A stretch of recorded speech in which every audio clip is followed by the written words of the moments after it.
Alors, s'agissant de cet attribut qu'on dit la parole de Dieu, ou la parole divine, il y a eu, parmi les courants islamiques, 3 explications à ce sujet-là. Il y a eu l'explication qui a été donnée par les théologiens chiites et mu'tazilites, qu'on appelle, dans notre convention islamique, on appelle ça les adliya. On les appelle les adliya, ou bien les gens qui croient à la justice de Dieu. Pourquoi? Parce que parmi les fondements de leur religion, parmi les fondements essentiels de leur croyance, nous trouvons cette croyance qu'on appelle la justice de Dieu.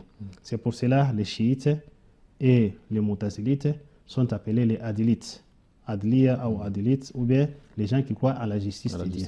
Alors, la première opinion, ou bien la première explication sur la parole divine a été donnée par les chiites et les mu'tazilites, donc les groupes qu'on appelle les adilites.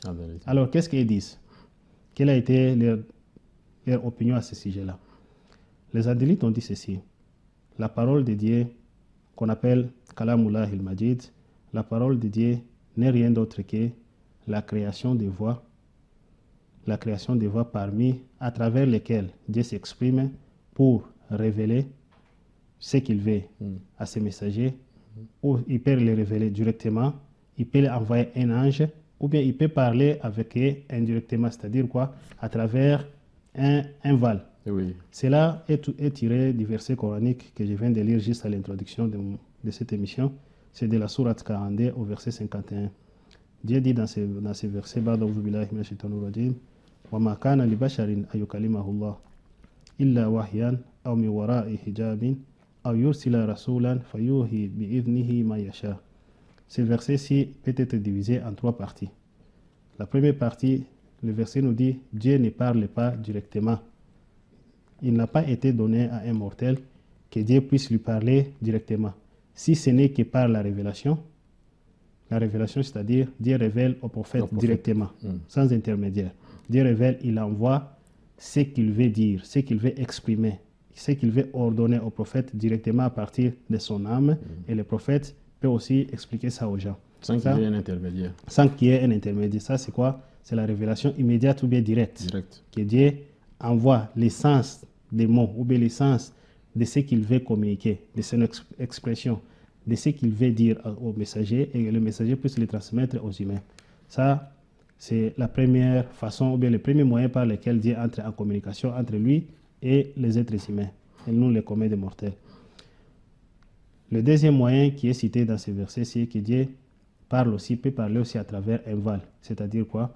C'est-à-dire le prophète peut entendre la voix de Dieu, il entend la voix de Dieu, mais il ne voit pas. Il ne le voit pas, celui qui est son intellecteur. Il entend seulement la voix qui lui dit fais ça, fais ceci, fais cela, mais il ne voit pas celui qui lui dit cela.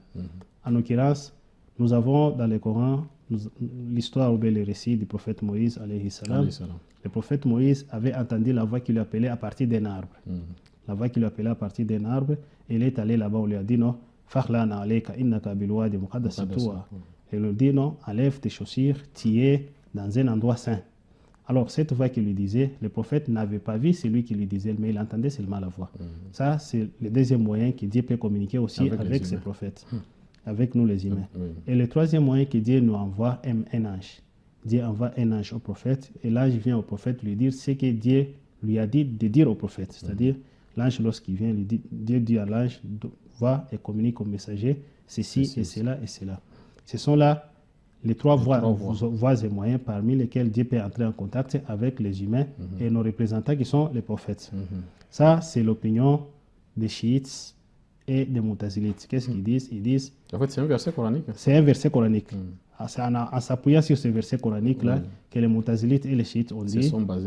Se sont basés que la parole de Dieu, lorsque nous disons la parole de Dieu n'est rien d'autre que la création des voix que Dieu peut créer pour communiquer, exprimer ce qu'il veut à ses messagers. Alors, il peut communiquer à travers ces 3 voies que je viens de citer ici, qui sont lesquelles nous avons dit la révélation, nous avons dit parler à travers derrière un voile, et le troisième moyen qui est l'envoi d'un ange. D'un ange qui vient dire au messager ceci ou cela. Ce sont là les 3 voies et moyens parmi lesquels Dieu entre en communication avec nous les humains.